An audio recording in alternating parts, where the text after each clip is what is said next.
Matías también habló de transición energética y transición socioeconómica y los retos de oportunidades para Canarias, ¿no? Pues yo creo que Calero no necesita presentación. Yo no sé. Bueno, es una figura de la energía en Canarias, ¿no? De todo la transición energética, el viento, la energía eólica, la energía solar. O sea, yo creo que Calero es realmente un honor tenerlo en un seminario hoy en el CIDE. Y bueno, pues esperamos mucho de su pensamiento, siempre hemos esperado. Es un pionero, es un avanzado de la época, ¿no? De que vivimos con turbulencia en el desarrollo sostenible, porque el pensamiento es un pensamiento transformador y que pauta un camino para una sociedad mejor, más ecológica, sostenible. O sea, que su trayectoria es muy conocida en Canarias y en toda España. O sea, es un referente mundial en el tema del desarrollo sostenible y la energía sostenible y ecológica para un mundo mejor. Muchas gracias, profesor. Muy bien, muchas gracias. De todas maneras, si alguien tiene interés, yo tengo una página web que esta charla y todo lo que he hecho está ahí. Se llama roquecalero.com, con lo cual pueden ustedes verla, ¿no? En esa página hay una parte que la ha hecho mi hija, ¿no? Ahí hemos introducido una parte ahora que es un libro que tenía pensado publicar, pero que no voy a publicar, y lo he publicado ahí. Y hablo de desarrollo sostenible desde 40 puntos de vista distintos, ¿no? La idea mía, y se lo ofrezco a ustedes y les invito, es que se origine un debate sobre cada uno de esos puntos de desarrollo sostenible.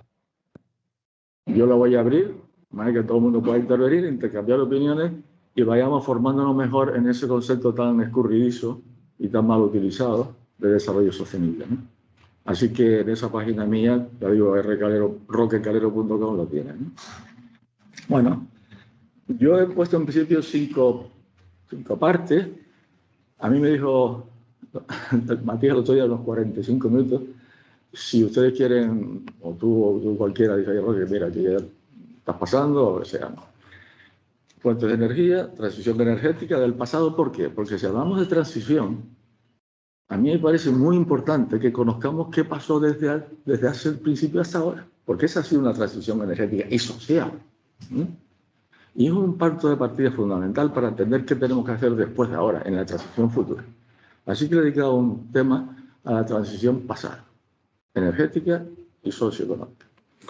La situación actual, energía actual y económica, y luego el cambio de paradigma. ¿Qué tenemos que hacer? ¿Cuáles son las bases de un cambio de paradigma? Y al final, ¿qué pinta Canarias en todo este asunto? Más o menos, o qué deberíamos hacer nosotros. ¿Vale? Así que primero, vuelta de energía, ustedes ya lo saben, pero simplemente esto es muy rápido. ¿Qué energía tenemos? La energía nuclear, de fisión, no la de fusión que está por ver hace 40 años y seguiremos 40 años más pensando en ella, ¿no?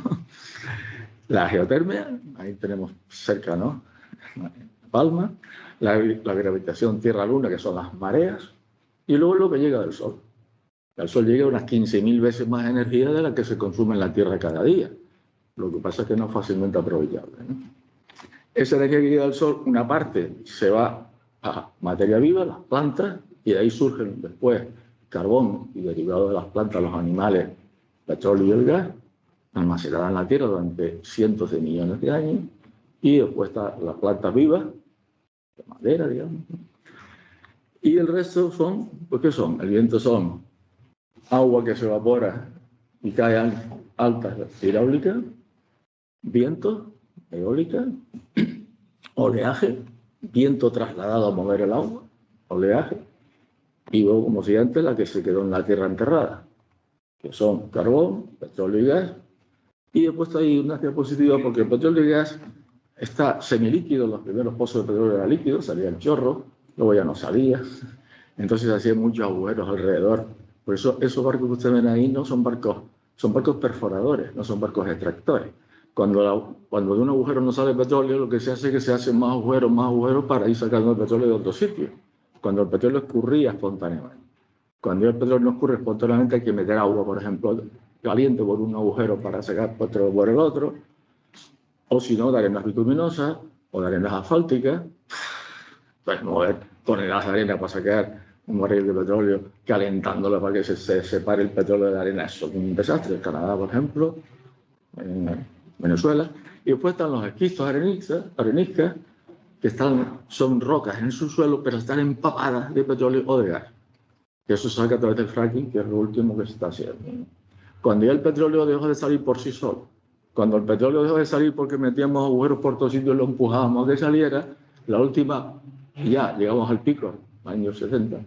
¿Qué hemos hecho ahora? Pues hacemos tuberías 3.000 metros, 5.000 metros horizontales en radiales, y ahí metemos agua a presión con un montón de líquidos, rompemos la roca con dinamita y ahí sacamos el gas que salga y el petróleo que salga.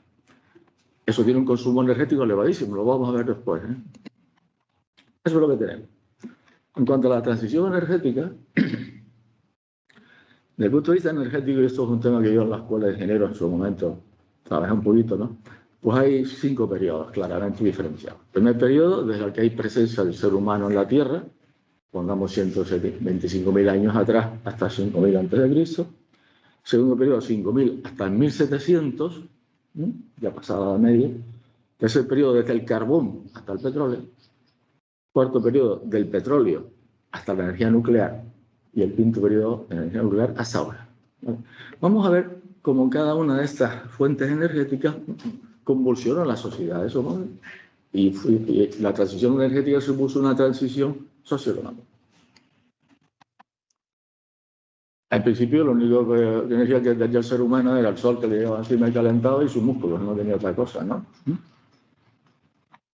Después apareció como un gran avance el fuego, el control del fuego. No el fuego, sino el control del fuego. Que podía encender una hoguera más grande, más pequeña, por el medio del día, etcétera, etcétera, y mantenerlas encendidas, ¿no? Es la primera vez que el ser humano empezó a utilizar la energía almacenada en las plantas, bueno, muertas en las plantas, ¿no? El fuego que posibilita el aumento de la población, el aumento, por ejemplo, de mayores concentraciones humanas, se intensifica la agricultura. Es esa parte de la humanidad en que aparece la agricultura por Mesopotamia, ¿no? Se domestican los animales y comienzan los animales a usarse como fuente de energía, ¿no? Para arar la tierra, para sacar agua. También comienza la energía del viento y las corrientes de agua, ¿no? En todo caso, durante todo ese periodo de ahorro de tiempo, la fuerza humana era la prioritaria, ¿no? En forma de esclavos, ¿no? Por ejemplo, como cosa curiosa, en el siglo X al XI aparecen los primeros molinos de agua. Los molinos de agua se llamaban molinos de señorío. ¿Y saben por qué? Porque los ríos eran dueños, los señores eran los dueños de los ríos y de la tierra. Dueños, molinos de señorío. Cuando aparecen los molinos de viento, el viento pasa y los señores no lo controlan, se llamaron los molinos de la plebe, ¿no? De la plebe.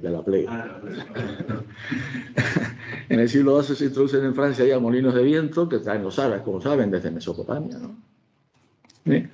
Y en el siglo XIII, por ejemplo, ya los molinos de viento se extienden, aparecen los primeros molinos de agua y empiezan a aparecer accionamientos con molinos de agua. Por ejemplo, los martillos pilones, las sopladeras para fundir, etc., ¿no? En el siglo XIV aparecen ya grandes sopladores que permiten fabricar hierro colado. El cobre se puede producir a baja temperatura, pero el hierro no. Tenías soplar, que es meter más oxígeno del que tiene el aire, ¿no? Bueno, pues con los sopladores estos, auxiliados por ruedas hidráulicas, ya se fabrica hierro colado, el vidrio a gran escala, aparecen los vidrios en las laterales y tal, aparecen las primeras forjas accionadas por energía hidráulica, bueno, primera cerradura accionada. En el siglo XV, el primer molino de viento con torreta móvil, en Holanda, y hizo la primera esclusa de canal. En el siglo XVI, por ejemplo, se extiende el molino de viento de 10 caballos, que ya es una cosa importante, los tornos, los malacates, y aparece una importante industria minera. ¿Por qué? ¿Cuál es el problema de la industria minera? Que casi en todos los sitios donde llueve más que aquí, perforas y hay agua, ¿no? Y el agua no te permite sacar las cosas de la mina. Y tienes que tener alguna cosa que te permita sacar el agua de la mina, ¿no? Y en ese momento empieza a hacerse así. En el siglo XVII, ruedas hidráulicas, se emplea el carbón de coque en los altos hornos, en el barrio de la madera, y Francia instaló la mayor máquina, la rueda hidráulica de 100 caballos, que como es lógico, los jardines de Versalles, ¿no? Pero, sin embargo, en el 1628, tan pronto como eso, es la primera máquina, se describe la primera máquina de vapor, por ejemplo. E incluso se patenta en 1630 una máquina de vapor. Todavía no se había construido la idea. Bueno, aparecen en Europa 3 inventos en esa época esenciales. Y cambian totalmente la civilización europea. Aparece el reloj, que permite regimentar el tiempo, medir el tiempo, y por tanto es el inicio de las ciencias físicas, porque a la velocidad solamente puede saber si se mide el tiempo. Por tanto, medir el tiempo fue el inicio de las ciencias físicas y experimentales. La imprenta, que permite extender el conocimiento más allá del gremio. El gremio ya pierde su poder, que era el que yo te cuento a ti y nadie más que a ti. La imprenta rompe eso. Y la brújula, que permitió la navegación fuera del litoral. Son los 3 grandes inventos que convulsionaron el mundo. Convulsionaron el mundo. Bueno, el tercer periodo del carbón al petróleo. 1700-1900. 200 años.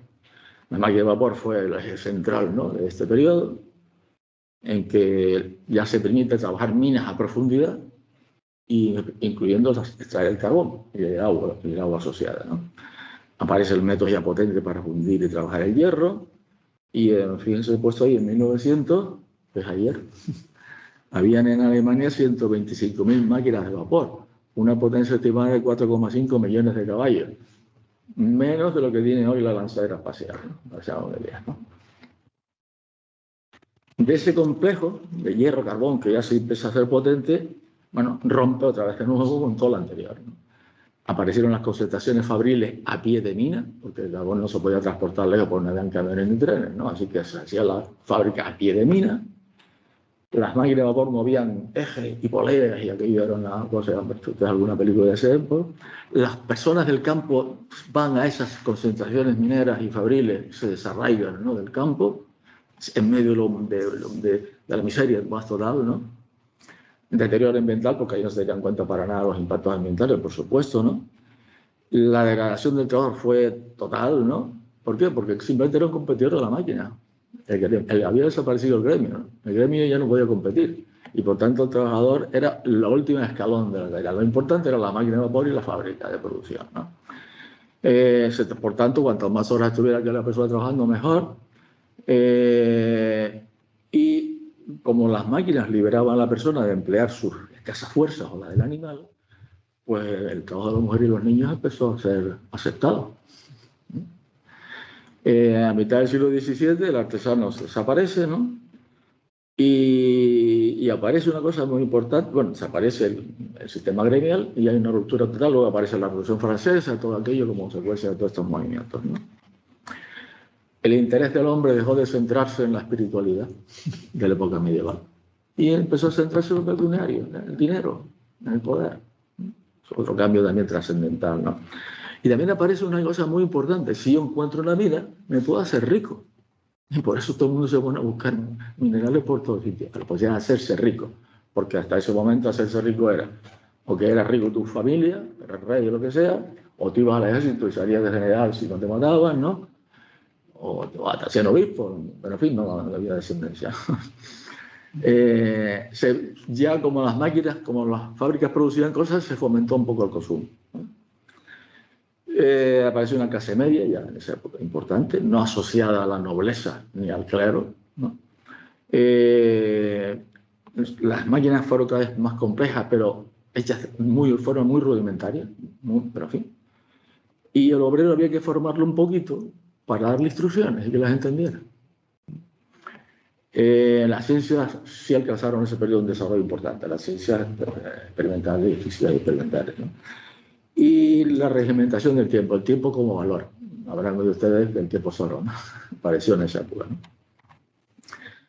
El cuarto periodo de la historia es del 900 al 945, o sea, 45 años solo. Fíjense cómo se está acelerando la historia, ¿no? Aquí aparece el petróleo y especialmente la máquina eléctrica, ¿no? El generador eléctrico y el motor eléctrico. Esos fueron los dos grandes cambios que modificaron todo, ¿no? ¿Y qué pasa con una cosa? Porque las industrias ya no estaban a pie de mina. La industria se traslada al sitio donde es fácil mover lo que se produce, cerca de los ríos o de la costa. Y por tanto se despueblan las cuencas mineras. del Ruhr o en Inglaterra. ¿Vale? Y por tanto, hay traslación poblacional importantísima, ¿no? Y la fábrica ya no está alineada con una serie de ejes y poleas, sino que cada máquina se pone en un sitio que conviene para que la producción sea óptima, ¿no? Se distribuye mejor y se produce más, por tanto, ¿no?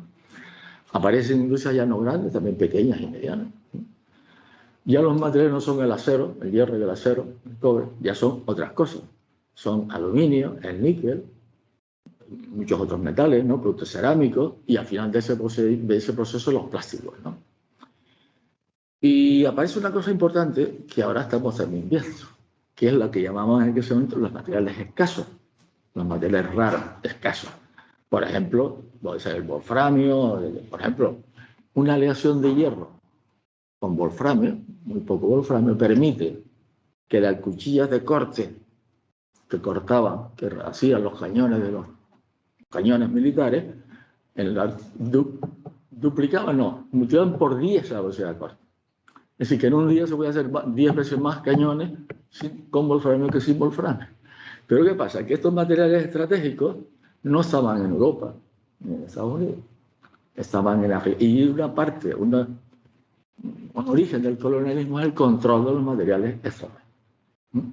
Está ocurriendo ahora con el litio, con los materiales raros. Bueno, ya en ese momento se hacen las máquinas con un poquito más de buen gusto, ¿no? Pensando en la estética y tal igual, ¿no? Ya no es el inventor ingenioso y tal, ya no, son una serie de gente, ingenieros ahí cualificados, trabajando con científicos y haciendo las cosas mejor, ¿no? Eso de buscar a tienta y en la ocurrencia desaparece, ¿no? Aparece el trabajo en cadena, primero fueron los materos en Chicago, ¿no? Y luego ya la Ford, y aparece como trabajo en cadena se hace para poder vender mucho, ¿no?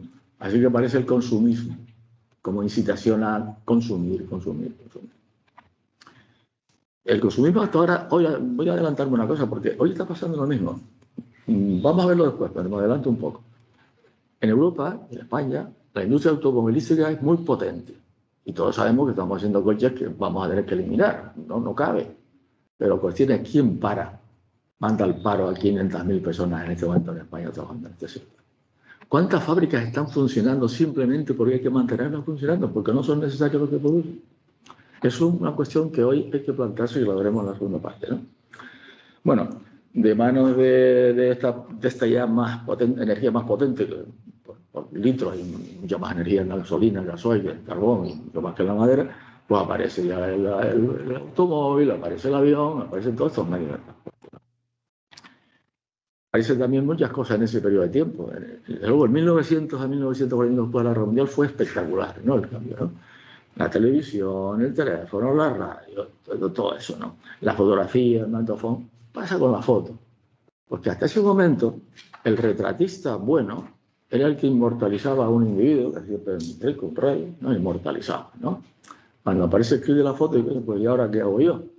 Esa es una de las razones por las que aparece el arte no figurativo. Cuando tiene que competir con la fotografía, ¿no? el artista, ¿no? Y otra cosa también muy importante, que no nos damos cuenta porque lo vivimos.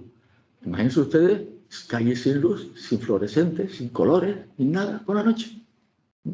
Es decir, el mundo a partir de los 1930, 40, en general, empieza a vivir por la noche. Antes no ocurría. Pero la vida de la noche no es la del día. La vida de la noche tiene color, tiene luz, tiene otras cosas, ¿no? Bueno, es importante también eso porque algunas veces con eso del gran apagón que ha habido, ¿no? Pues la gente se queda descolocada, ¿no? Bueno, y el quinto periodo es desde 1945 hasta hoy, ¿no? Ahí que aparece, pues sigue siendo carbón, petróleo y gas, estamos viendo, ¿no? Cada día. Y aparece también la energía nuclear, ¿no? Y bueno, y la vida, ¿no? Estos son momentos los temas energéticos, pero aquí me extiendo menos porque es lo que ya conocemos más. Desde el punto de vista energético, ¿qué pasa? Pues que pasamos a depender de que llamamos países conflictivos. Oriente Medio, Rusia. Un inciso. Estos días estamos viendo las amenazas de Rusia, ¿no? Parece ser, ¿eh? Tal igual. Yo me imagino los teléfonos por debajo de la mesa sonando. Oye, ni se me ocurre usted cortar el gas a Europa porque ¿qué hacemos con Europa sin gas? ¿La evacuamos? ¿Dejamos morir a la gente? Porque eso es así. Eso es así. Así que Europa es un rehén absoluto, ¿no? De todo, ¿no? Porque, insisto, Bueno, luego lo veremos también. Si nosotros cortamos el suministro de gas a Europa, Europa muere, literalmente, ¿no? Bueno, aparece el transistor como un gran avance en esta época y luego su miniaturización, ¿no?, actual. Se lanza el primer satélite artificial, se constituye la primera fábrica robotizada, una enorme amenaza para el trabajo manual, ¿no? Aparece la biotecnología como parte del proceso industrial, es decir, trabajar ya con materiales orgánicos, no solamente inorgánicos. Se descubre el ADN y, por tanto, empieza a codificarse, a modificarse el genoma humano, que es, digamos, claro, cualquier cosa de esta podemos estar hablando aquí 40 sesiones. Pero otra cuestión, que todos dependemos cada vez de más máquinas y más máquinas que no controlamos. Y les digo una cosa, cuando a mí me hablan de la digitalización en Europa, una obsesión, ¿no? No sé de qué están hablando, porque realmente una digitalización absoluta es ponernos en el filo de la navaja para siempre, ¿no? El día que estemos todos digitalizados y se vaya la luz o se meta un virus, ¿qué hacemos? No funciona nada, nada. Así que estamos asumiendo unos riesgos elevadísimos. Y por eso tenemos en toda la charla, la tecnología tenía que tener unos límites, ¿sabes? Y reflexionar sobre sus límites, porque es que si no, podemos entrar en un mundo que colapse casi instantáneamente. También es verdad una cosa importante que no se da el peso que yo creo que tiene, que es que la gran fábrica va a desaparecer, porque hemos inventado una cosa, que es la fabricación aditiva, impresoras 3D y todo ese mundo. Es decir, la fábrica va a estar ahora en la esquina de tu manzana y te va a fabricar lo que tú quieres, tú te sientas con él. Eso es un cambio radical en el desarrollo industrial. Y en ese cambio radical, Canarias está tan bien posicionado como cualquier otro, dicho sea de paso. Siempre que formemos a la gente para hacer eso, que no lo hacemos. Bueno, la creciente automatización, ¿qué hace? Que rompe el trinomio salario, producción, consumo. O mejor, producción, salario, consumo.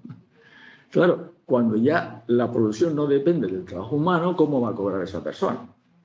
Estamos respondiendo con la renta básica universal. Habrá que pensarse muy en serio todas esas cosas, ¿eh? Muy en serio. Desde el punto de vista del empleo, disminuyen las necesidades de especialistas. Especialistas el tornero, el fresador, el carpintero, y aparecen los de generalistas, ¿no? Los de más nivel. Se incrementa el tiempo libre. ¿Y a qué dedicamos el tiempo libre? Cuando las máquinas lo hagan todo, ¿a qué dedicamos el tiempo libre? En esa página web que tengo, que decía que tengo ese libro a discutir, ahí podemos entrar en discusión si ustedes quieren, porque sí que hay unas reflexiones, ¿no? Yo creo que el futuro de la humanidad desarrollada es mucho más humanista que otra cosa. Y que tenemos que enseñar más a disfrutar de otras cosas, cultura, arte, etcétera, etcétera, que no educarnos para competir con un ordenador haciendo cálculos, ¿no? Pero bueno. Hay una relación entre poder de las naciones, por supuesto, estamos viéndola. La relación, cómo ha cambiado las relaciones de poder. China no era nada y resulta que China es el central del sistema este, ¿no? Creciente separación de la economía de los ricos y los pobres, claramente. Importantes modificaciones medioambientales, impacto climático y perturbaciones en las pautas culturales y sociales. Si las familias se rompen, etc. Pero en fin, vamos a dejar esto ya aquí. Esto es una gráfica de cómo se han ido introduciendo las diferentes fuentes energéticas. Y verán ustedes como muy recientemente casi todas, ¿no? Es decir, el petróleo, el gas y tal son 200 años. En 5.000 años de historia eso no es nada, ¿no? Es un pulso. Bueno, pues ahí está, ¿no? O, por ejemplo, cómo hemos ido distribuyendo esa energía. Al principio el hombre primitivo, la poca energía que tenía para alimentarse, ¿no? Después resulta que el siguiente día dice, bueno, alimentarse y calentar el fuego y cocinar y tal, el hombre cazador, ¿no? Luego viene el hombre agrícola desarrollado. Ahí ya empieza ya a asumir energía en la agricultura e incluso en la movilidad, ¿no? En la era industrial tienes un consumo en alimentos pequeño, tiene un mayor consumo doméstico, tiene un mayor consumo en la industria, en la agricultura y ya empieza el transporte, pero en la época actual el transporte, fíjense ustedes, prácticamente el mayor consumo. Transporte y doméstico. Y doméstico. Transporte y doméstico. Y cuando las industrias se automaticen más, el consumo energético industrial va a bajar mucho. Por ejemplo, cuando usemos más aluminio reciclado, no tenemos que gastarnos tanta energía para fundir el aluminio sacado de la tierra, ¿no? En definitiva, que la tendencia es que aumente el consumo, bueno, en transporte y el doméstico. Eso nos permite también ver hacia dónde debemos nosotros que ir girando en el futuro. En cuanto a la población, bueno, ahí hay un ejemplo y cómo aumentar la población. Aumentar la población aumenta también que hay más energía, hay más productos y más producción, aumenta. Y es lo que tenemos ahora, cerca de 8.000 millones de personas, ¿no? Pero una cosa sí es importante que decirla. El incremento de la población se está frenando. En Europa está descendiendo, Japón está descendiendo, en China también, se está incrementando en África, ¿no? Fundamentalmente en África y poco Sudamérica. Así que nosotros pensamos, o los nuevos trabajos que hacemos, que este planeta puede sostener perfectamente 8 o 9.000 millones de personas sin ningún problema, ¿no? Bueno, visto ese repaso del pasado, ¿dónde estamos ahora? Bueno, primero una rápida cosa. ¿Qué usamos la energía? Pues residencial comercial, ¿no? Para iluminarnos, para calentarnos, enfriarnos, funcionamiento de maquinaria, oficina, aparatos domésticos, otros y tal. Ahí metan ustedes la telefonía, que no es una broma, ¿eh? Lo que se gasta en energía. El industrial, calor, la maquinaria, obtención de materiales y transporte. Transporte de personas y mercancías y transporte de energía eléctrica y información. Lo he puesto porque eso es un consumo importante ya, cada vez más importante. Bueno, eso es lo que usamos todos más o menos, ¿no? He puesto unos valores de referencia para que vean un poco de qué estamos hablando, ¿no? Por ejemplo, nosotros, un esfuerzo liviano, desarrollamos una potencia de 0,15 kilovatios, ¿vale? 150 vatios. Por eso, una exprimidora doméstica, 250 vatios, podemos hacerla manualmente, ¿no? Un ciclista en un esfuerzo elevado subiendo la montaña, 500 vatios. Por tanto, no se le ocurre a nadie coger una bicicleta para planchar la ropa, ¿no? Con una plancha de 1 kilovatio, porque no la puede accionar, ¿no? Y un atleta, su peso y tal, 75 kilovatios, o sea, 750 vatios. Eso es una persona. Es una persona. 1 kilovatio hora.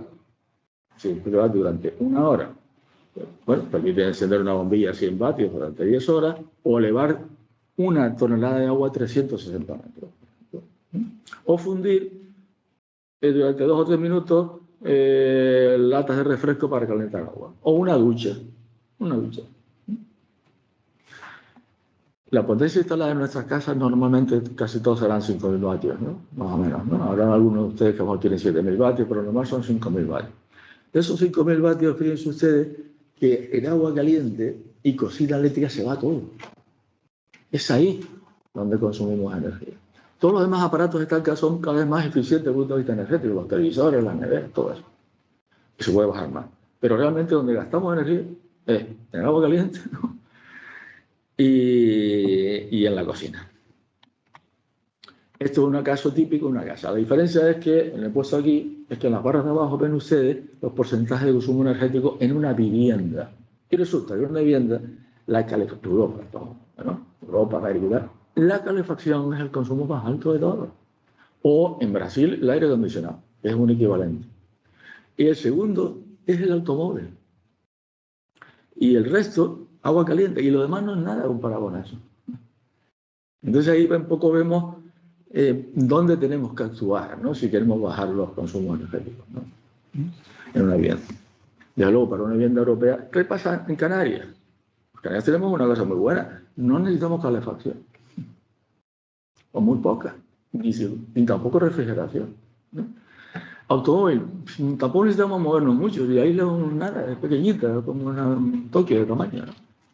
Así que ahí tenemos muchas posibilidades nosotros de actuar. Otra cosa también he puesto como para ver un poco cómo usamos de correcto o incorrecto o cómo hay dilemas, ¿no? Que hay que de alguna forma resolver. Eso es agua caliente en el termo de tu casa.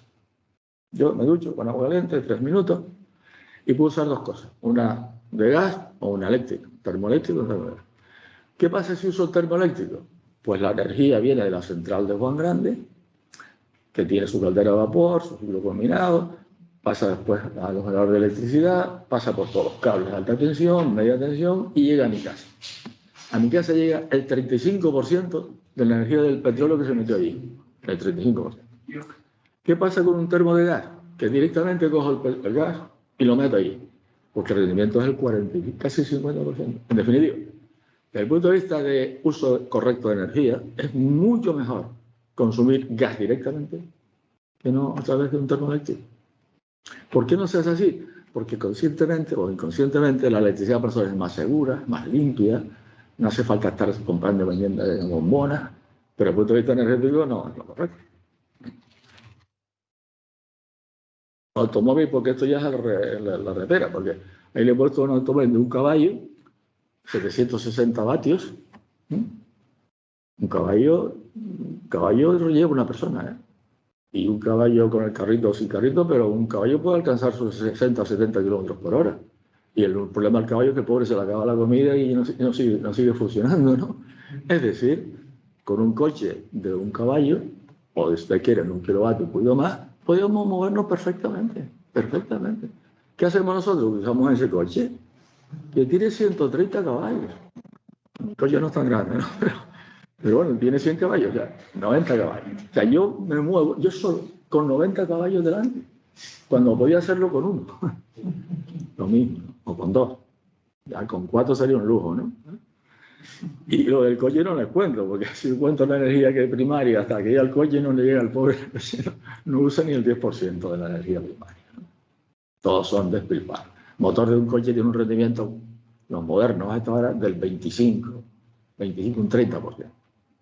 Lo demás, el 75% se va a calentar al aire que rodea el coche.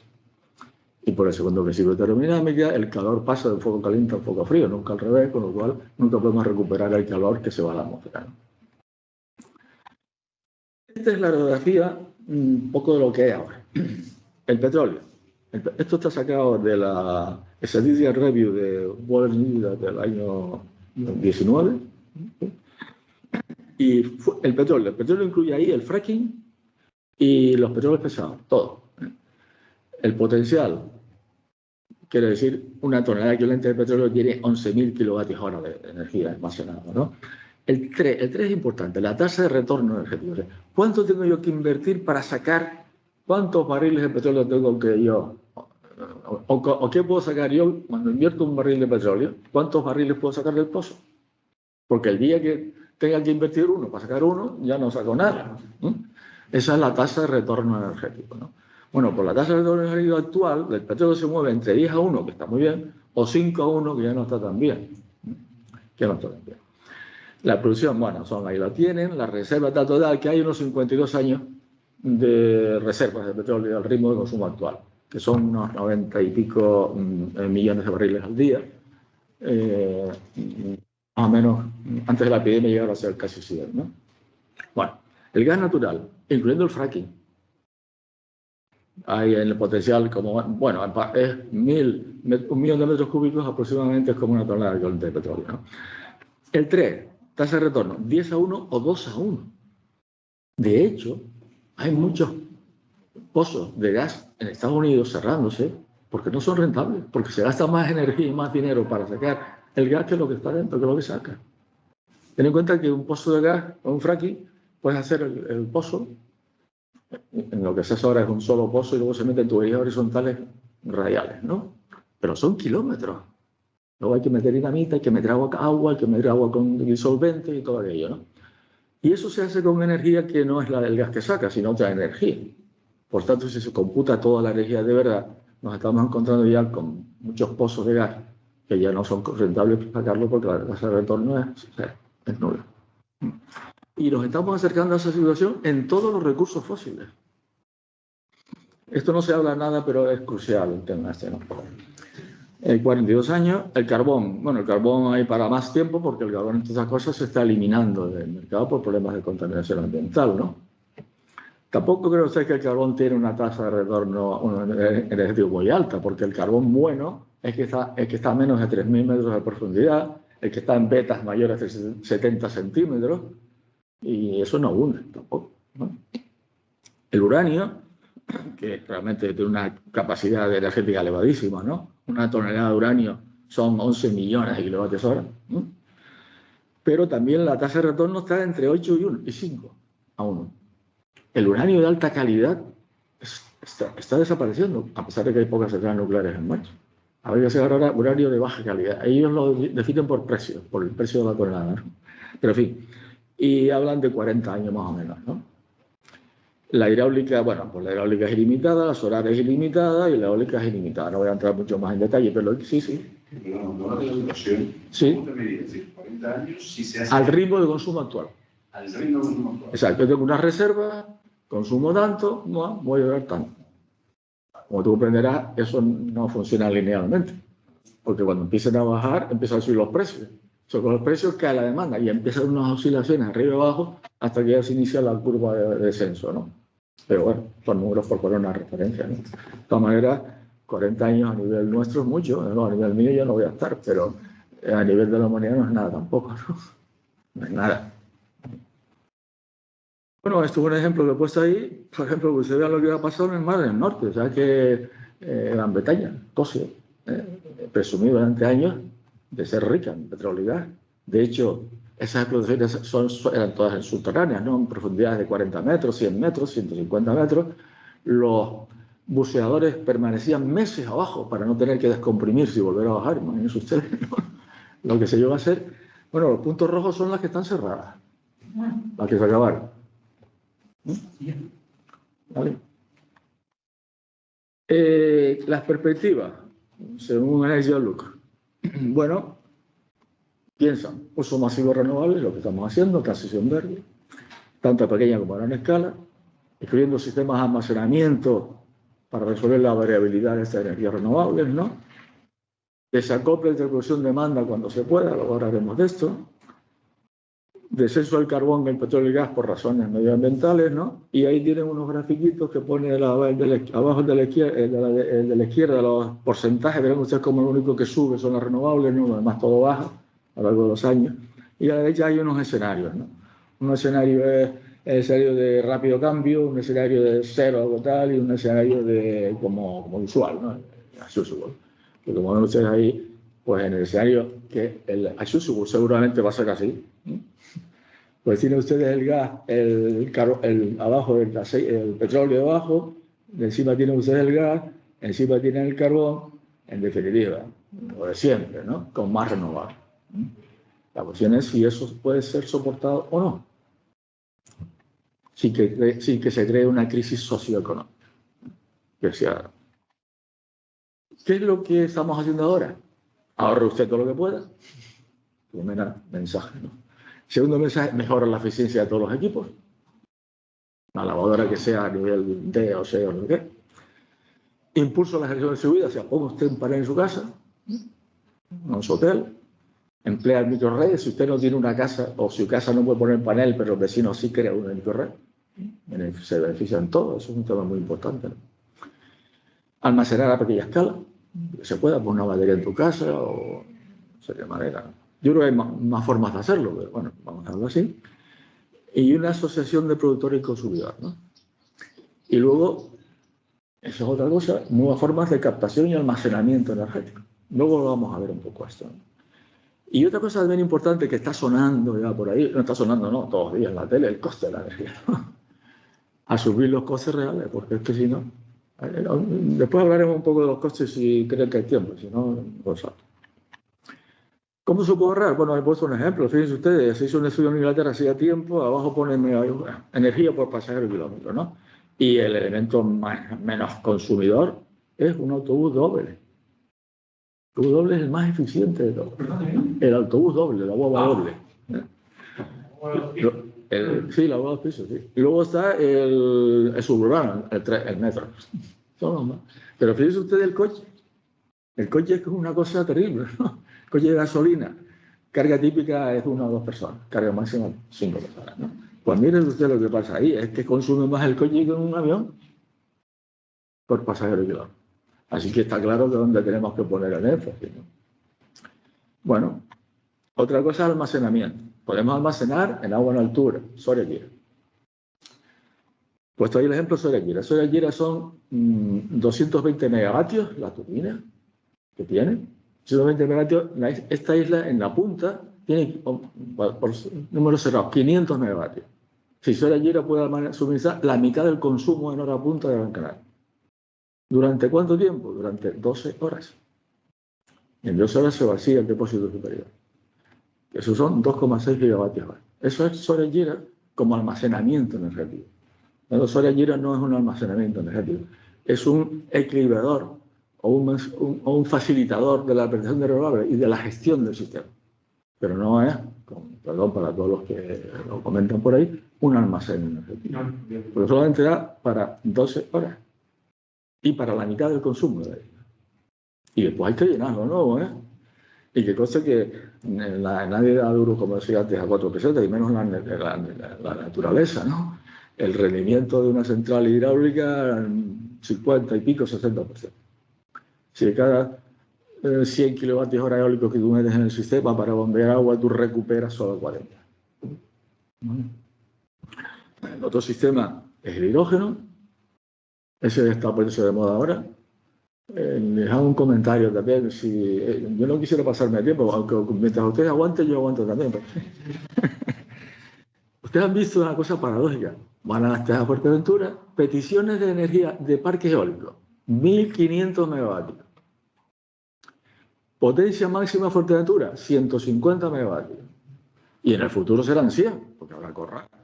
Entonces, ¿por qué hay gente que pide 1.500 megavatios? 2 razones, creo yo. Primera, la empresa que tiene un permiso de instalar un parque eólico mejora automáticamente su posición en el mercado. Lo que hacen las petroleras cuando le damos una concesión. Y segundo, están captando la energía eólica para un futuro producir hidrógeno.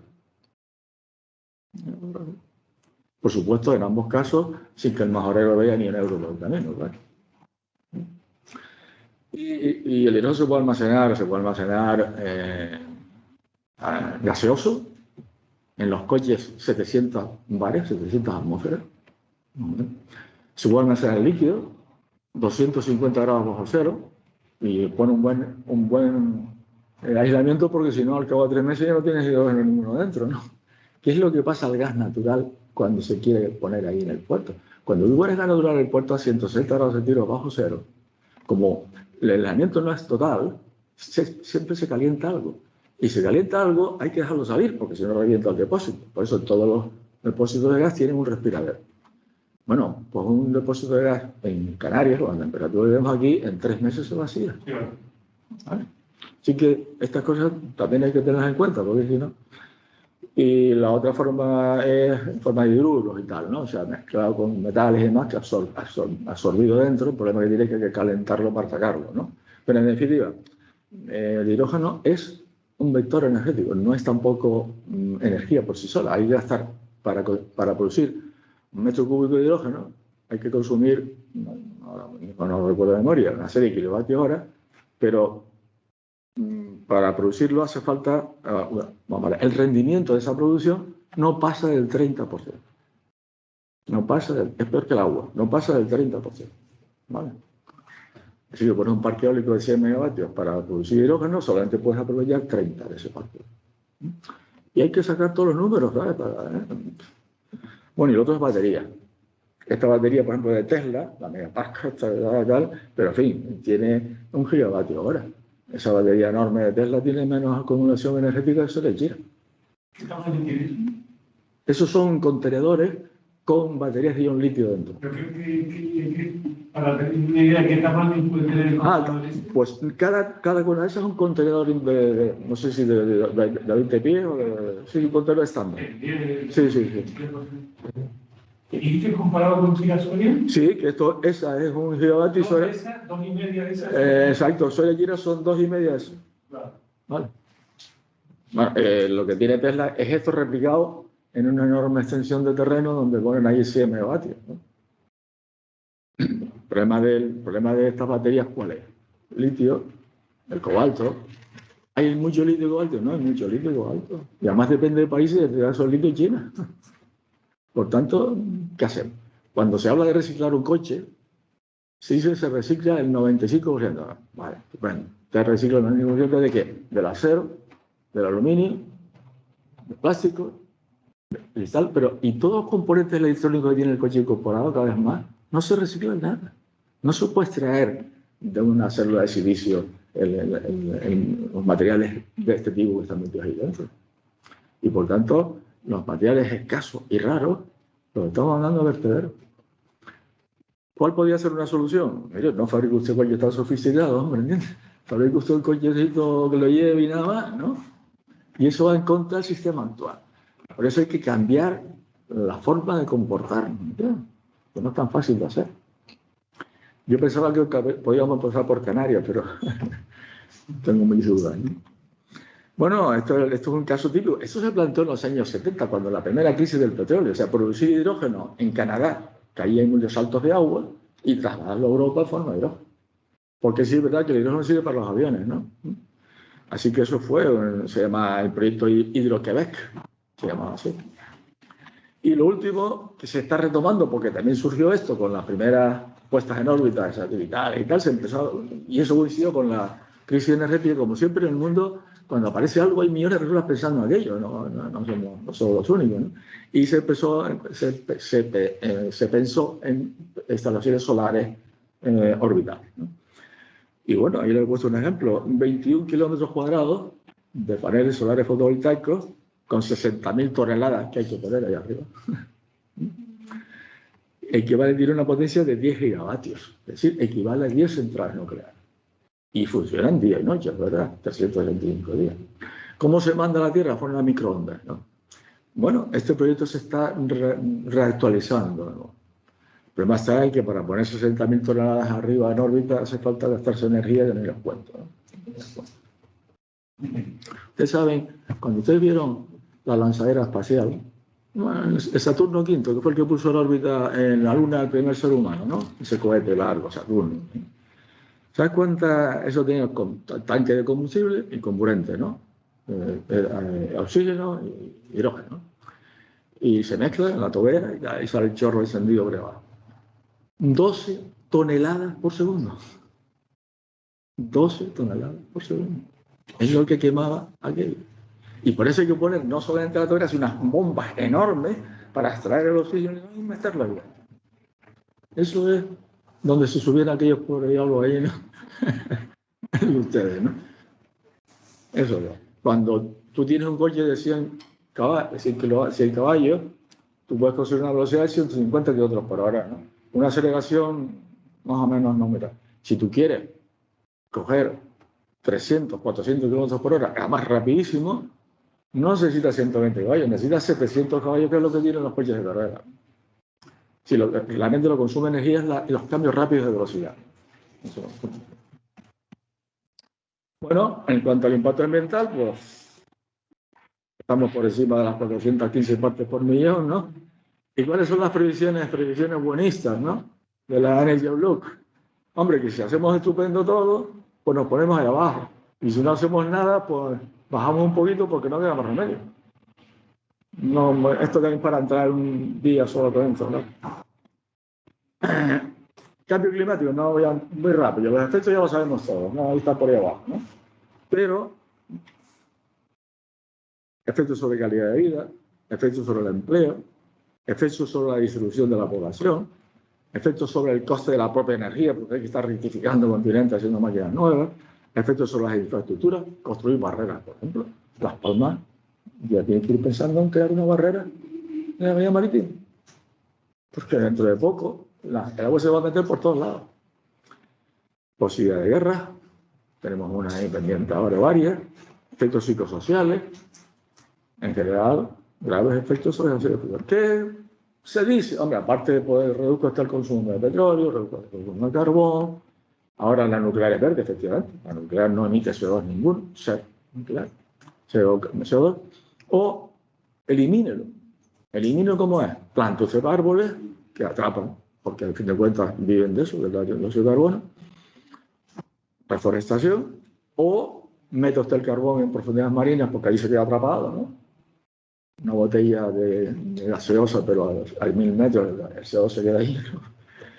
O también en minas, o en pozos de petróleo agotados. Hay varias cosas de este tipo, ¿no? Pero en ningún caso van a resolver el problema. Bueno, todos los costes, no voy a pasarlo muy rápido, solamente los costes ya saben, bueno, ahí están los dos gráficos, cómo están bajando, cómo están los costes subiendo, y están subiendo ahora y seguirán subiendo siempre, porque si usted hace un análisis que no está ahí a largo tiempo, verán ustedes como hay una tendencia creciente siempre, ¿no? Pero los combustibles convencionales, el petróleo y el gas, ¿no? Pero hay costes que no están sumidos ahí. Yo dije un trabajo una vez a una chica inglesa, americana, que vino a hacer una empresa que tenía y le hicimos un trabajo de este tipo, le hicimos que hiciera un trabajo de costes comparativos externos, ¿no? De externalidades, ¿no?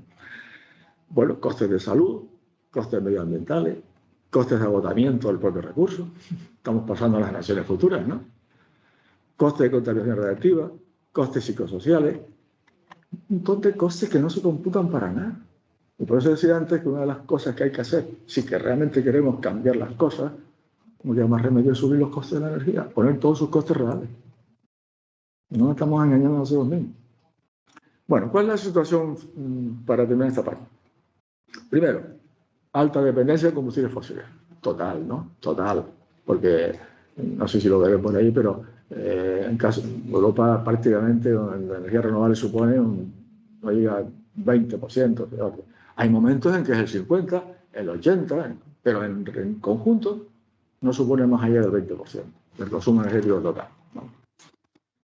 Despilfarro energético, el coche, típico ejemplo de despilfarro energético, ¿no?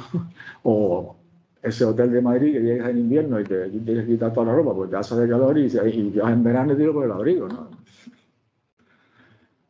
Mensaje: las energías renovables no son suficientes para suministrar la energía que se consume en el mundo desarrollado. Hemos pasado ya hace tiempo en ese nivel.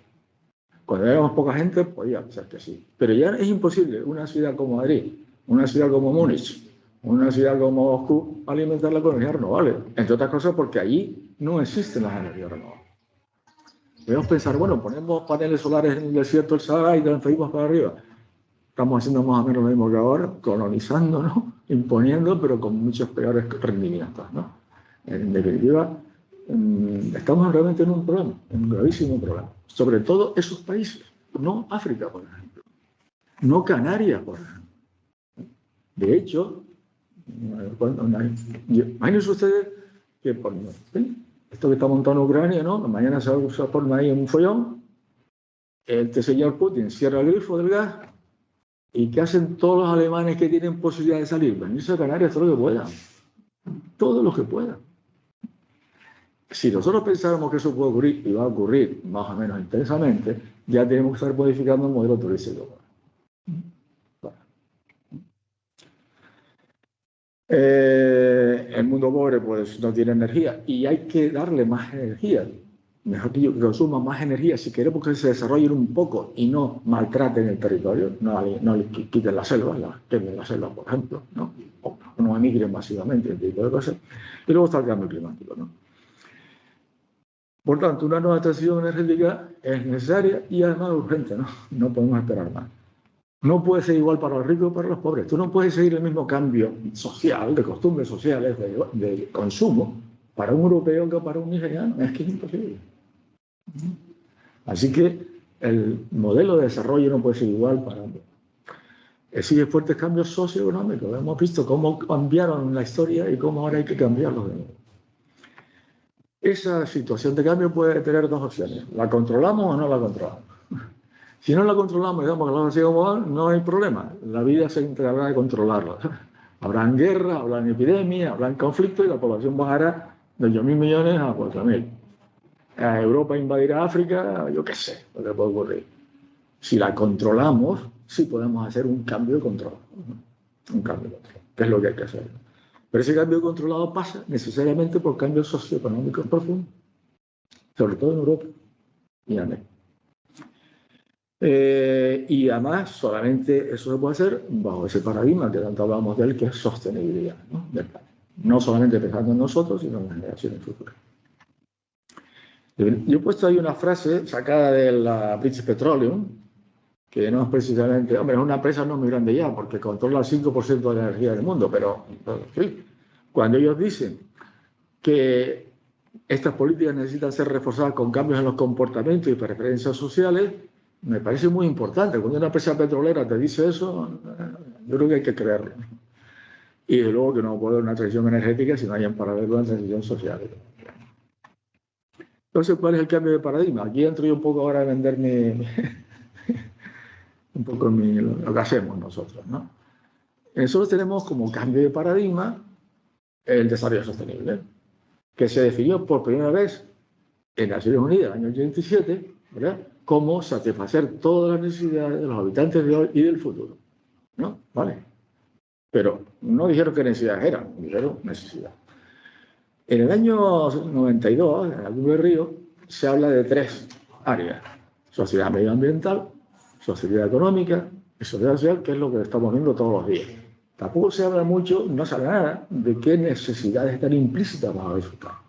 Y ahora aparecen los ODS. Yo personalmente creo que los que no creo mucho en ellos, porque creo que son una lista de buenas intenciones y nada más, ¿no? Aparte, veo contradicciones, porque el primer objetivo es acabar con el hambre y el segundo la pobreza. Mire usted, si usted acaba con la pobreza, también acaba con el hambre, porque no junta las dos cosas, ¿no? Y cosas un poco así esotéricas. Creo que pensando más bien en el mundo pobre, ¿no?, subdesarrollado, que en nosotros, los más ricos, y se está muy mal, ¿no? Nosotros, sinceramente, los indicadores ya no quiero, y es un tema que quería hablar de este tema, ¿no? En definitiva, que se precisa un instrumento que sea capaz de planificar las cosas y que sea capaz de planificarlo en cualquier sitio, bajo una orden de planificación concreta, ¿vale? Ahí nosotros, y esto es un tema particular, pero en fin, hemos desarrollado durante muchos años, 15 años, un modelo de planificador que llamamos planes estratégicos holísticos e integrales de desarrollo sostenible. Digamos, planes estratégicos son planes a medio y largo plazo, holísticos porque ven todo simultáneamente, integrales porque atienden todas las necesidades humanas, ¿no? Y eso, a mi juicio, vamos, es el instrumento operativo de la Agenda 2030. Nosotros lo que hacemos es convertimos las necesidades en ejes de desarrollo. Así que, ¿cuáles son las necesidades básicas? Energía, agua, alimentos, hábitat, ¿no? Bueno, pues tenemos 4 ejes de desarrollo: energía, agua y tal. ¿Cuáles son necesidades secundarias? Tener bienes y productos. Bueno, está la industria, está el turismo, está el comercio, está los transportes. Pero es que tenemos necesidades también nosotros de calidad de vida y de seguridad. Por ejemplo, deporte y ocio, apoyo social, seguridad, sanidad. O también tenemos necesidad también de conocimiento y desarrollo cultural, información, formación y más de cultura. También tenemos necesidades de gobernarlo. También necesitamos de conservar el medio ambiente, biótico y abiótico. Bueno, eso es lo que nos pasamos nosotros para planificar, ¿no?, cubrir esa necesidad a través de esos ejes. No voy a entrar más aquí, pero si quiero que yo se los cuento. ¿Y qué es lo que y cuando se hace esto, verán ustedes que cambia todo? O sea, la percepción que tienes, las oportunidades te aparecen una tras de otra y encarar en el encuentro. ¿Qué pasa con el tema de energía? Bueno, que el tema de energía por sí solo podemos planificar lo que es lo que se hace el PECAM, el Plan Energético de Canarias, toda esta historia que nunca llegaron a nada, ¿no?, porque todas tenían siempre una finalidad: justificar la presencia de energía, justificar la ciudadanía. No, cuando se hace energía hay que ver todo. ¿Cómo se relaciona la energía con el agua? Y con la formación, y con la investigación, y con la agricultura, y con el turismo, y con los... Se relaciona con todo, con todo. Esa es la visión holística de la energía. Y lo mismo se hace con todo, ¿no? Esa es la visión holística que no hace más que aflorar oportunidades.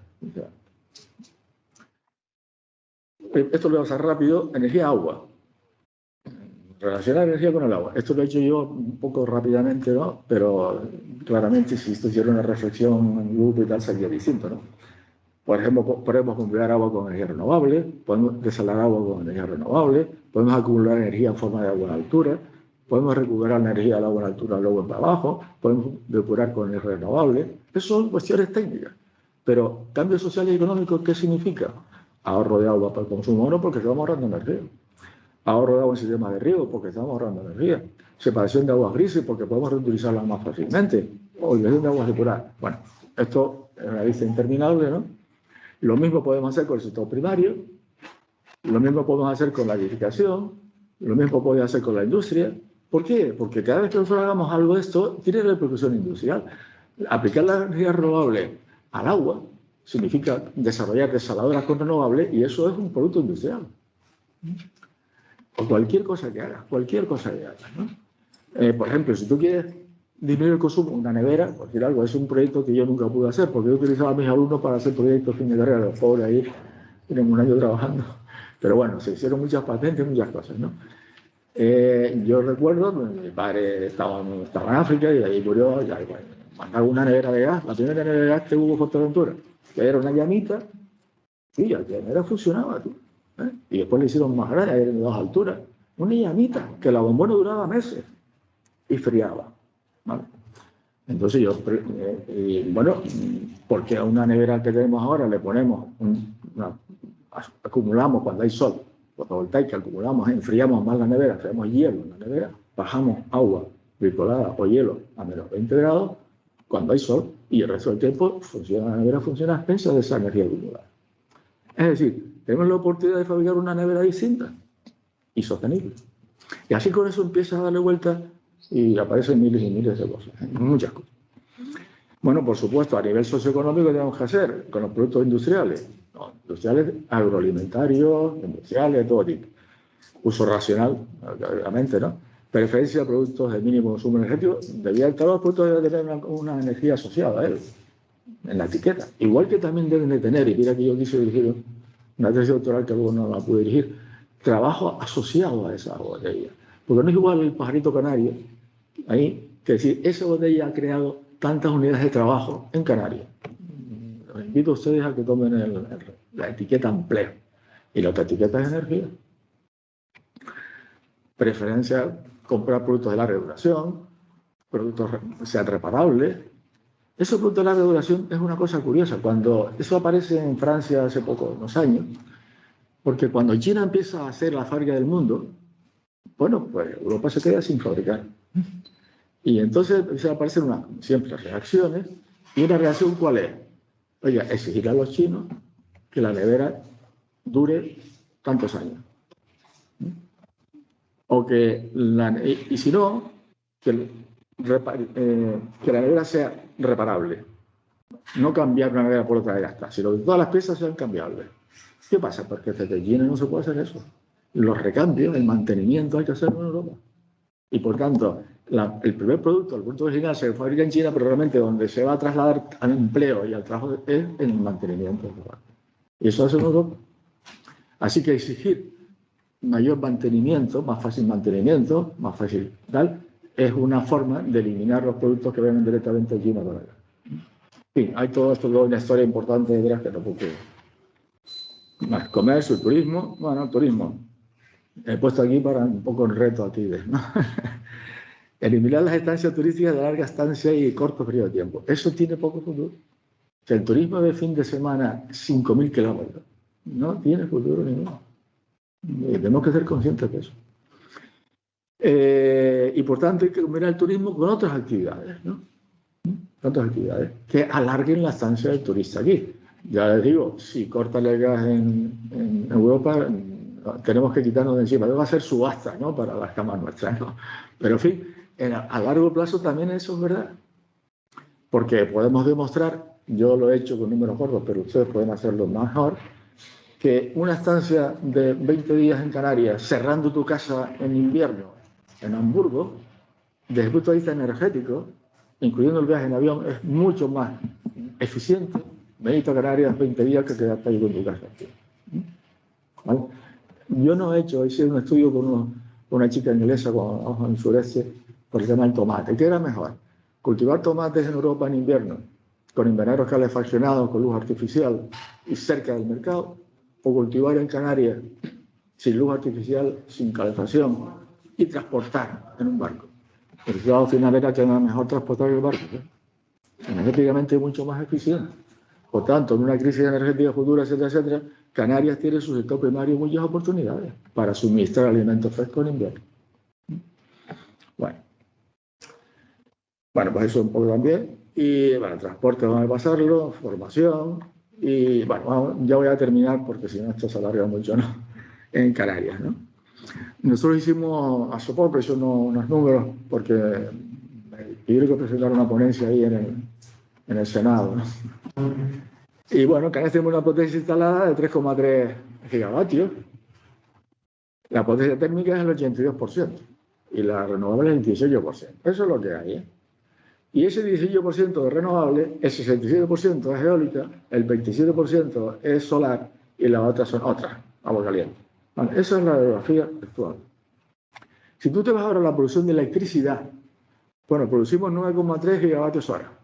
El 84% procede de centrales térmicas y el 16% de las renovables. Es lógico, tenemos que tener más potencia renovable porque la producción no es todo el año. ¿Vale? Por eso, para tener un 80% de renovables tienes que instalar una potencia 4 o 5 veces mayor de la necesaria. ¿Esa producción de electricidad dónde va aquí? Bueno, pues al consumo doméstico el 37%, al sector primario nada, 2%, a la industria casi nada, 6%, servicios 54%, que es doméstico. Es decir, que prácticamente toda la energía eléctrica va ahí. ¿Va a haber un cambio profundo, o casi profundo en esta distribución? Sí, cuando empecemos a cargar masivamente coches eléctricos. Entonces se va a derivar parte de la energía eléctrica al automóvil, lo cual es un error garrafal, excepto que ese vehículo se ha cargado con renovables, porque si no, viste antes la eficiencia como era, porque va directamente gasoil, ¿no? Pero si va a hacer con renovables, no. Luego vamos a ver un poco mejor eso. Esta es un poco la radiografía actual. Esa columna verde que está a la derecha, que son las renovables, no tiene la dimensión real. La dimensión real sería la de una línea finita. Pero bueno. Fíjense ustedes que aquí tenemos petróleo de importación. Importamos una cantidad bastante, como 2.700.000 barras la navegación. Bueno, importamos 7 millones de toneladas al año de petróleo. 7 millones. De los cuales casi la mitad es bunkering.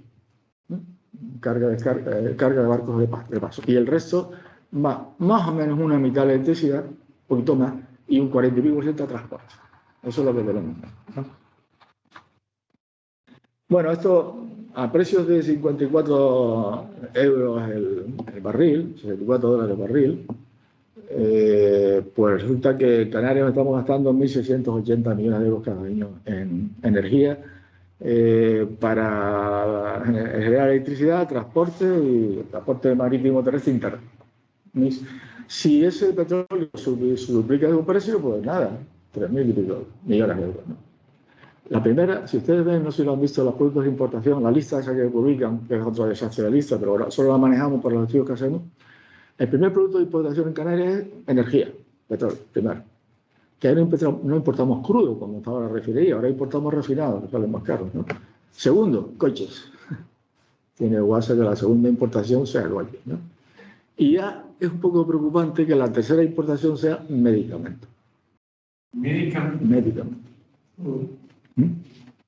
Y también tiene guasa que en productos agrícolas sin procesar, no enlatados ni de conserva, nos gastamos 700 millones de euros cada año. Imaginen ustedes el potencial de nuestro sector agrícola de ahí. Bueno, estos son los planes que hemos hecho para el gobierno canario y que desgraciadamente están metidos en un cajón y hay que sacarlos de ahí. ¿Qué podemos hacer? Ahorrar energía. Ahora esto está un poco de acuerdo también con los amigos del ITC, ¿no? Que han hecho cosas, ¿no? Un 7% podemos ahorrar energía, porque en Canarias no se puede ahorrar mucha energía, porque no tenemos tampoco muchos despilfarros, no tenemos ni calefacción, ni aire acondicionado, ¿sabes? Los aparatos que compramos más o menos son modernos y tal, pero en fin, esos son 7% significa un ahorro entre 50 y 70 millones de euros cada año, que no está nada mal. Es decir, derivar ese dinero en fomentar el ahorro, bueno, conseguimos los objetivos rápidos. Energía solar térmica masiva. No estamos hablando de ser. Tienen más térmica los alemanes que no tienen sol que nosotros. No hay ni un termo de agua caliente en el sur, en los apartamentos, ni uno. Son feos, ¿no? Bueno, por eso se tendrían que hacer adaptados. Hablamos otro día de eso porque es un sector industrial importante. Un 8%. Agua caliente, te digo, es el mayor consumo en Canarias, ¿eh? Ah, bueno, 8%. Eso significa, pues, entre 60 y 80 millones de euros de ahorro cada año. Una inversión de 200 millones de euros, 250 millones, que no es ninguna barbaridad. Se recupera eso en 3 o 4 años. ¿Por qué no ponemos en marcha aquí ya Next Generation, fábricas para hacer paneles solares cero? A gusto del consumidor. Energía solar fotovoltaica. Este proyecto, este estudio lo ha hecho ITC recientemente, ¿no? Se pueden instalar 850 megavatios distribuidos, casas, edificios, 850 megavatios. Eso significa un ahorro entre 140 y 200 millones de euros cada año. Y una inversión aproximada de 765 millones. Otro asunto que está perfilando lo mejor, pero está clarísimo. Luego tenemos ya energía después del ahorro. En lugar de 9 millones de kilovatios hora, 7, ¿no? Energía eólica, 1.800 megavatios. Y no más de eso. 1.800 megavatios en toda Canarias. Fuerteventura solicitados 1.500 millones. Una energía producida, una inversión aproximada de 2.000 millones de euros, empleo generado y tal, y bueno, eso vamos a ver qué significa después. La energía solar fotovoltaica concentrada, central, 500 megavatios.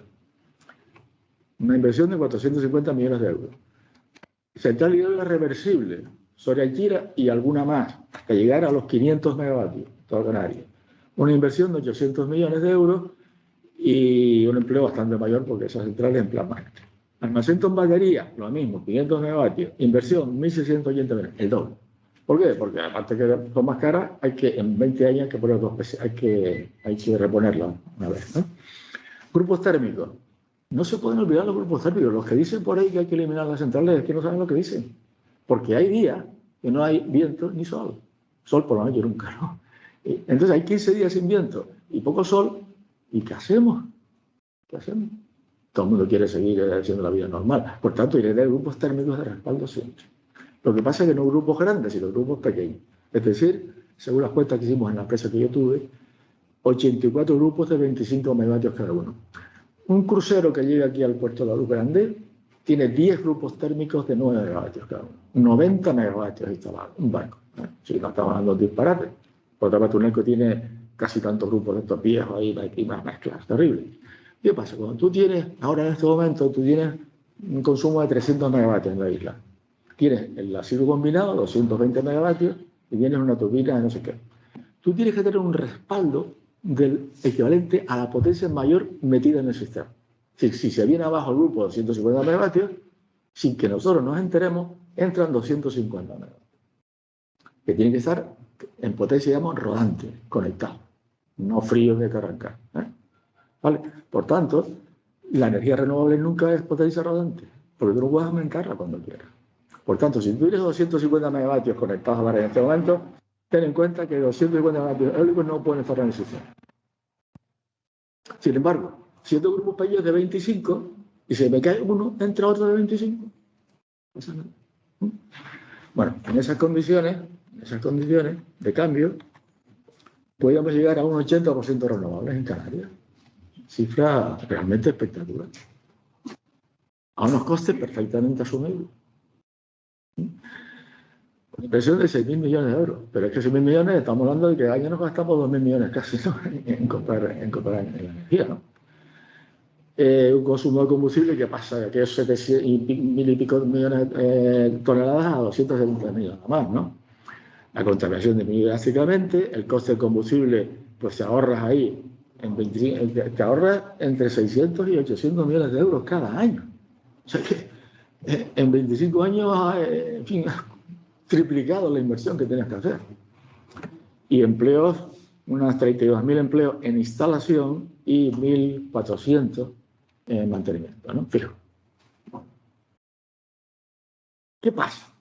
Primero, que esos números que ustedes han visto que calculamos en la empresa que yo tuve están hechos con valor residual cero de todos los equipos actuales, reponiendo el sistema desde cero.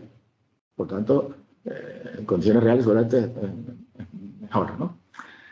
Segundo, la combinación de energías renovables y energías térmicas se ha hecho para la máxima penetración al mínimo coste. Ese 80% podemos llegar a un 81%, un 83%. Pero en lugar de aumentar en 2% la potencia eólica, debemos aumentarla al 20%.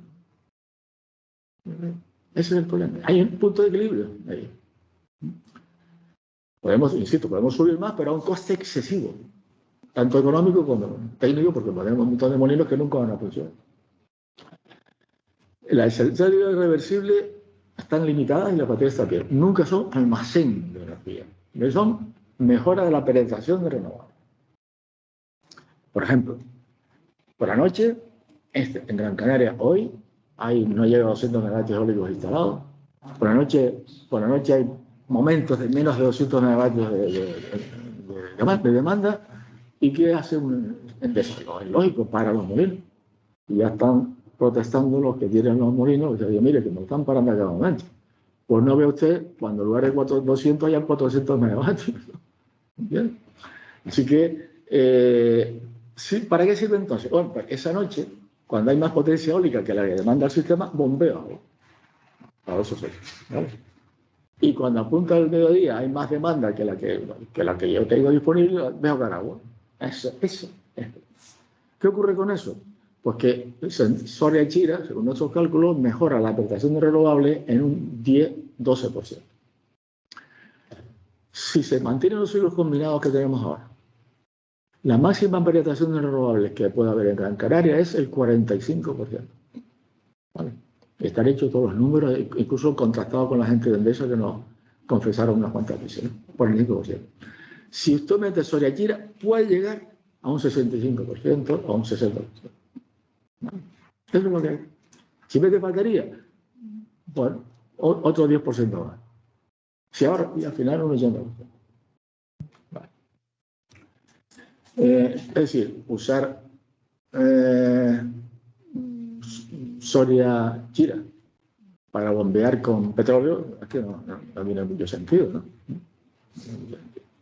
Lo tenía para Endesa en su momento, pero voy a dejarlo ahora pendiente, ¿no?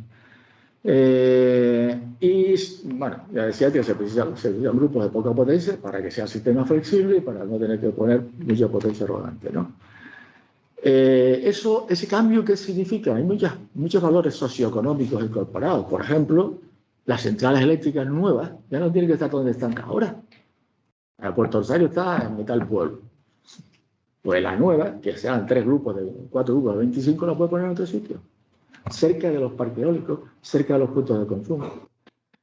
Los altos potenciales obligan a concentrar los parques. Todo el mundo está protestando, y con razón, de que Fuerteventura, Canarias está llena de molinos por todos sitios, donde no se le ocurre. Eso estéticamente es horrible. Desde el punto de vista económico es completamente antieconómico, porque poner un parque eólico en una montaña hay que llevar una carretera, hay que llevar una línea de alta tensión, hay que hacer 1000 cosas, un coste elevadísimo. Lo normal es concentrarlo en plataformas energéticas como un polígono industrial. Y entonces ahí cada uno tiene su molino, sí, línea 4, plataforma 3, y ya está.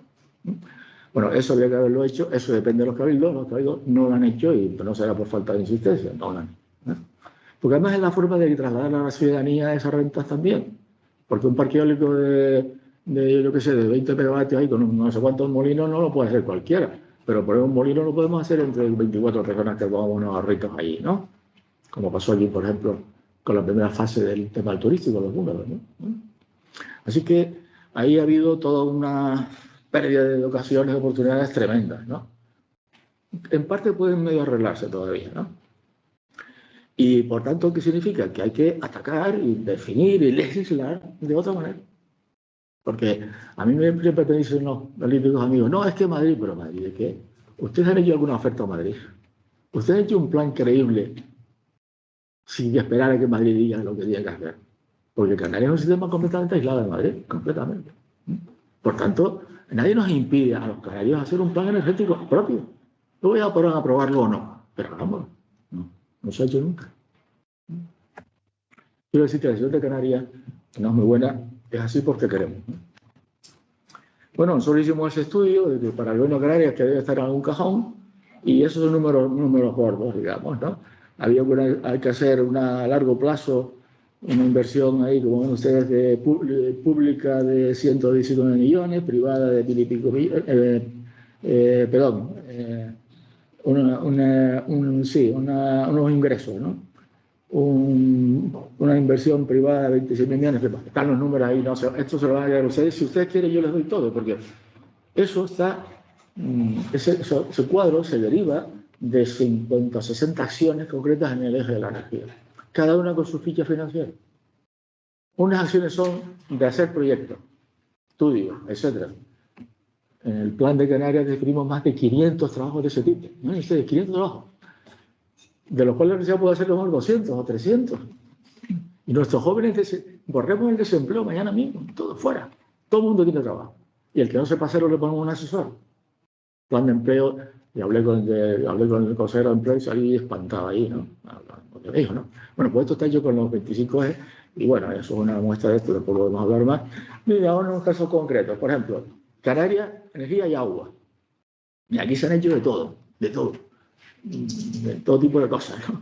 La simbiosis de energía y agua es fundamental, ¿no? Para un desarrollo sostenible. Hicimos proyectos en la universidad, hicimos proyectos en la empresa, hicimos prototipos, hemos hecho de todo. Y lo último fue una desaladora que hicimos con mis hijas, y joder, es que el agua desalada sale ahora a 30 y pico céntimos al metro cúbico, ¿verdad?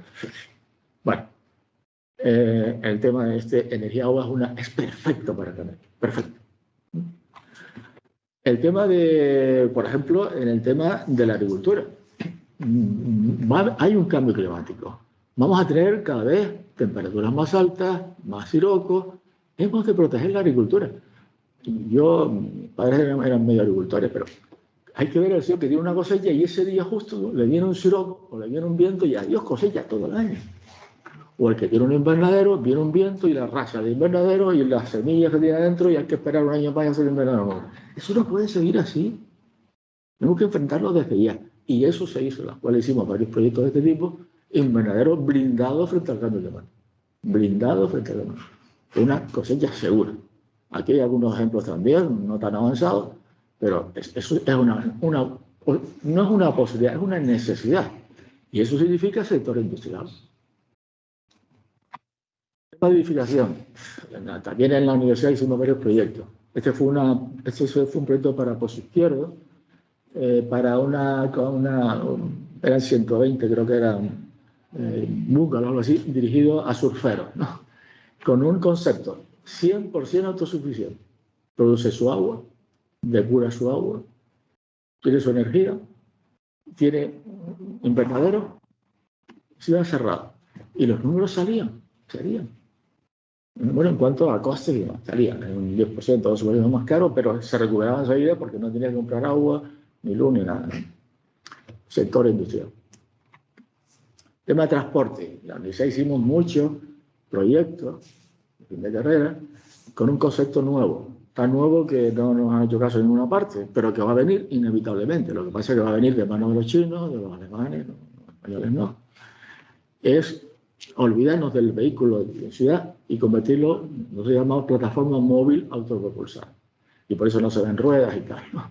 Y ese vehículo es un vehículo muy simplón, que tiene 15 kilovatios, nada más, y le sirve para todo. Si tú quieres tener hijos, pues lo conformas interiormente de una manera. Si quieres poner un despacho de no sé qué, pones otra. Y si quieres subir un carrito, pones otra. Hay un módulo de potencia y de dirección y todo lo demás es flexible. Con materiales reciclables, con una cosa muy simplona, ¿no? Pero con una diferencia esencial, que se carga con baterías. Ahí se ve como por la derecha, ¿no? Lo ven ustedes, esto aquí es la batería que se mete por la derecha. Es decir, tú quitas una batería descargada y metes una cargada. Esa operación son 2 minutos aproximadamente. ¿Eso dónde se carga? En una estación de servicio. ¿Qué es esto? Una estación de servicio que se nutre de un parque eólico solar. Y nosotros vimos, con el proyecto que hicimos, que 100 baterías aquí, los puntos rojos son baterías cargándose y los puntos verdes son baterías que están cargadas esperando que alguien las lleve. Con 100 baterías tú mueves una flota de más de 1.000 vehículos, con el sello 100% energía renovable embarcada. Y esto, para Canarias, me parece perfecto. Bueno, hicimos varios intentos con Península, con empresas y tal, incluso en el ministerio. Incluso me entrevisté con el ministro. Todos son buenas palabras, ¿no? Pero después los hechos no eran. Y al final, bueno, esto se ha quedado parado, pero ya he visto cosas de este tipo en Japón. Y he visto cosas de este tipo, no, están ya funcionando en China. Ya China está fabricando coches con sistemas de almacenamiento de baterías. Cuando tú metes el coche, se descarga por debajo, la carga y te va. 3 minutos. Pero los chinos todavía no han conseguido que sea renovable, ¿no? Y es un coche estándar. Para nosotros, cuando hicimos estos trabajos, era una oportunidad enorme de un sector industrial en Canarias. Porque esto no es nada del otro mundo, ¿eh? Nada. Bueno. El tema formación, bueno, hicimos 5 colegios en Las Palmas que, de acuerdo a lo que presenté este trabajo en la reunión que estuvieron allí en Puerto de la Cruz, colegios energéticamente eficientes, es decir, si tú quieres cambiar las cosas, tienes que empezar por formación. Y por tanto preparamos toda una serie de instalaciones y material docente, etcétera, para cambiar la mentalidad de los alumnos y entrar en este nuevo mundo, digamos, de la eficiencia energética y el desarrollo sostenible. Eso duró creo que 2 años. El cambio político que hubo, pues ya sabes. Este es un proyecto que se hizo para el sureste. ¿Cómo relacionar la energía con el agua? Pero con la cultura. Una cosa muy rara, ¿no? Bueno, pues hicimos un dibujo, no llegó a hacerse el proyecto aquí porque no. Es un parque temático, turismo sensorial. O sea, que lo que se trataba ahí era de que tú entrabas en una sala clima tropical, en una sala clima polar, en una sala tú tenías sensaciones además de ver cosas, ¿no? O una sala viento fuerza 3, viento fuerza 4, o una sala donde tú mueves algo y el viento entra siendo diferentes tonos de música o de ruido. Eso es un museo sensorial, ¿vale? Y eso iba asociado a un centro de formación, a un zonas residenciales, es un parque temático residencial, para que el turista se pasara ahí a 15 días, ¿no? Cursos de formación, ¿no? Como esto se presentaron muchas cosas. Bueno, ya para terminar, hay que planificar, ¿no?, el modelo energético claramente nuevo, ¿no? Hay que planificarlo. Hay que definir esas plataformas energéticas insulares, hay que hacerlo. Hay que legislar para que esa explotación redunde en el interés de todos, especialmente de los canarios, ¿no? De la explotación. Y en definitiva, hay que planificar una política industrial subsidiaria del desarrollo energético, de la transición energética. Y en gran parte está ahí. Y bueno, ya la última. ¿Y con eso qué tenemos? Bueno, pues tenemos una visión de Canarias un poco distinta, ¿no? Tenemos una visión de Canarias que desde el punto de vista energético solamente utilizamos petróleo el 20% y el 80% es viento y sol. Los transportes, pues según calculamos nosotros, más de la mitad del parque móvil puede ser eléctrico con renovables. 0 impacto ambiental. O por ejemplo un turismo que nosotros estimamos entre 10 y 12 millones de personas al año porque se alargaba la estancia, digamos. El efecto de llenar las camas que tenemos ahora, que había que remodelarlas, hay muchas cosas más, ya hablamos de todo eso. 5 días más de estancia equivale a lo mismo que 14 millones de turistas, ¿no? Sí, una estancia de una semana. Por la planta que tenemos ahora, está el 90% ocupada con turistas que estén 8 días. Si el turista no ya está 14 días, tú puedes llenar las mismas plantas con menos turistas. El agua resolvemos el problema, resuelto completamente, lo cual resuelve el problema de la agricultura también. Y tenemos un sector industrial, tenemos una economía canaria mucho más equilibrada, no monocultivista. Y eso está en nuestras manos hacerlo. Los números que hemos hecho nosotros, una empresa familiar y poco más, ¿no? Está claro que hay que mejorarlo, que hay que hacer un estudio más profundo. Y eso es lo que yo esperaba del gobierno de Canarias, que lo dejan conocido. Y no me han respondido. Y por tanto creo que hay que hacerlo al margen de, porque es nuestro futuro. Y yo digo que mejor que nosotros para definir nuestro futuro, ¿no? Y otros no lo hacen. Y yo les invito a ustedes a hacerlo. En esa página web hay una serie de cosas de este aspecto que ustedes pueden ver. Yo estoy pensando en montar algo como un foro o algo que se discuta todo esto, que les invito a ustedes a participar. Y oye, presentar ante la ciudadanía un proyecto de desarrollo sostenible de Canarias. Bueno, pues eso es un poco lo que quería comentar. No sé si la idea ha sido poco, mucho, regular o cómo, pero si tiene algo que preguntarme, pues estamos ahora dispuestos a lo que ustedes nos digan y hablamos. Gracias. ¿Perdón?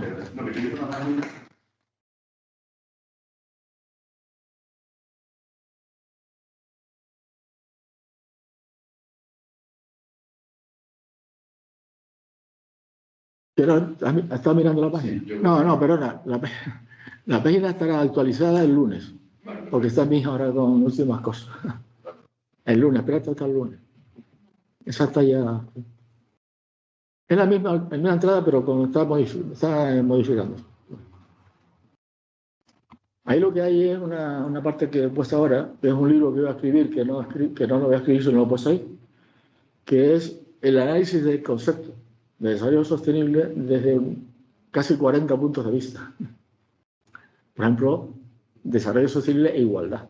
Ahí me he metido con eso, ¿no? O desarrollo sostenible y límites. O desarrollo sostenible y globalización. ¿Qué es lo que yo pretendo con eso? Y voy a ver si hablo un blog o algo, ¿no? Que ustedes lo lean y nos intercambiemos entre todas opiniones y a ver si somos capaces un poco de ir centrando esos conceptos. Mira, una pregunta relacionada con este tema, como veo que tienes una reflexión muy amplia de todos estos temas, me gustaría escucharte un par de minutos tu reflexión sobre este concepto de justicia climática, definitivamente. Sí. ¿Tienes alguna pensamiento? No, es un concepto donde no he trabajado mucho, nada. En temas de justicia climática, que sí está sonando, no he trabajado nada. ¿Por qué? Yo parto de una base.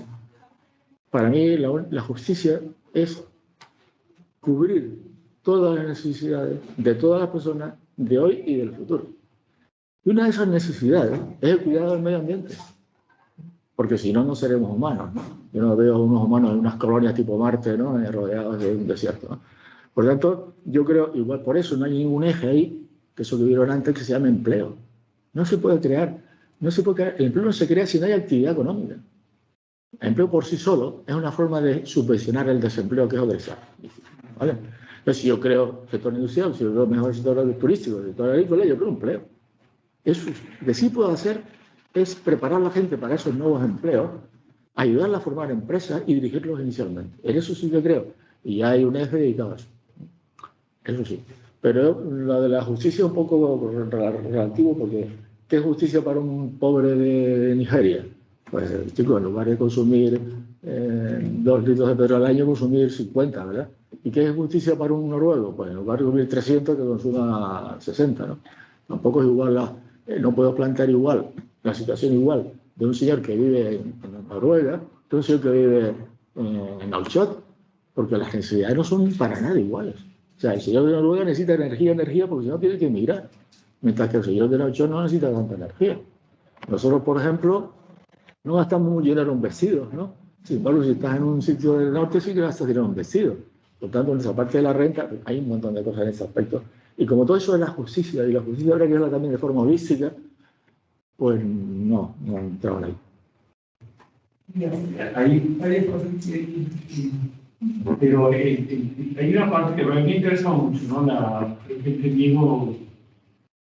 La idea tuya que discutimos antes de la charla, ¿no? Que era la necesidad de vincular la transición energética a una transición social, porque en realidad la energía es un vector que sirve a la transición social y económica, y ¿no? Pero el problema tiene que resolverse simultáneamente. Es que, la pregunta era, y veo por otro lado, lo típico, ¿no? Que el modelo de gobernanza es un modelo fragmentado, que no hay perspectiva, que no hay una visión de futuro hacia donde se quiere ir, y por tanto se convierte en un frontón, que lleva propuestas y al final o las encajonan o las presentan igual.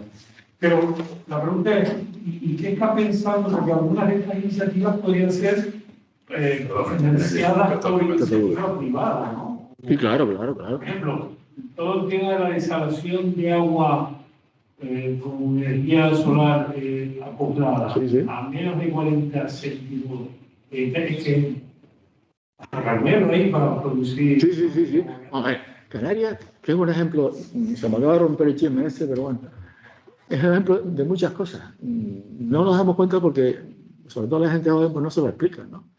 Pero en Canarias se ha hecho de todo. El tema del agua no te cuento lo que se ha hecho en Canarias, ¿no? ¿Por qué el agua en Canarias es privada y no es pública como en toda Europa? ¿Por qué? Porque todas las inversiones para extraer agua fueron privadas.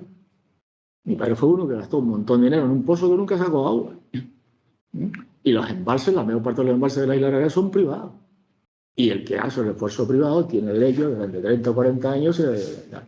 Yo creo que el esfuerzo enorme que hicieron canarios en aquella época, buscando agua en el subsuelo, ahora tienen agua segura con energía renovable.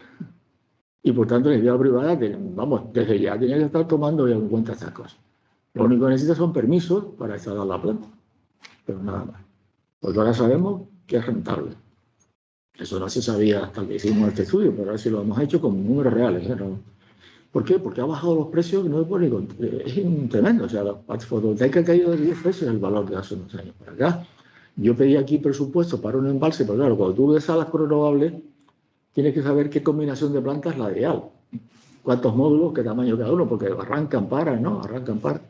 Bueno, y eso requiere un depósito, porque cuando no hay agua, tú necesitas agua, por tanto tú produces más cuando tienes el sol y después de ahí sacas, la almacenas y sacas. Nos salió un depósito de 80.000 metros cúbicos. Pedimos los presupuestos por aquí, bueno, en Hormigón eran no sé cuántos millones. Y resulta que buscando, en Península fabrican depósitos de especie de caucho, ¿no? Cubiertos para evitar la evaporación, y resulta que el depósito salía por 120.000 euros. ¿Cuánto? 120.000 euros. 120. Entonces, cuando empiezas a ver esas cosas, las desaladoras, las plantas desaladoras han bajado de precio brutal. Pero cuando sacas la cuenta, que sale todo. Con la ventaja, como decía antes, que ya no depende del petróleo y de la electricidad. Que suban lo que quieran la electricidad, que suban lo que quieran el petróleo. Tu planta produce la misma agua siempre al mismo precio. Por tanto, claro que sí. Es más, no lo he hecho, pero pensaba hacerlo, contactar con los hoteleros, especialmente Fuerteventura, y aquí también, en Lanzarote, para que el agua que necesitan ellos sea agua producida con renovables. Y ellos pueden poner en su hotel nuestra agua, es agua obtenida con energía renovable sin petróleo. Porque casi todos los hoteles tienen su plantita, ¿verdad? ¿Cuál sería, pensando en posibles proyectos en los que entusiasmar, por ejemplo, al sector turístico, cuál sería un rango de tamaño